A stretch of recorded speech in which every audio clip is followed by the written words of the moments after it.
Hey guys, today I'm going to be talking about how I like to use our newly launched fan brushes, so keep on watching. We're going to start off by talking about fan brush number 1, and I love this brush because it applies blush so pretty, and it's great to just kind of apply translucent powder all over your face.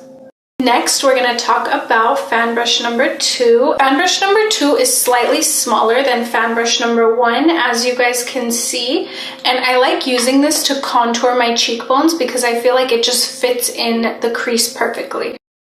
Number 3 looks like this, and I feel like this brush is perfect to clean up your contour, like underneath right here, to give you that nice sculpted look. It's also good to apply highlighter on your cheekbones and nose. I feel like brush number 4 is perfect for applying eyeshadow in your crease, and I would love to use brush number 5 to blend in my concealer. I feel like it gets in the creases really well and it'll just make it look airbrushed.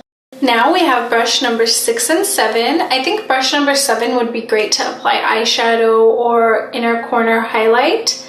And brush number 7 is great to prime your eyelids or to clean up your brow bone. Last but definitely not least, we have brush number 8 and 9. Brush number 8 and 9 do look similar, but brush number 9 is a angled brush. Brush number 8 is a great smudger brush, and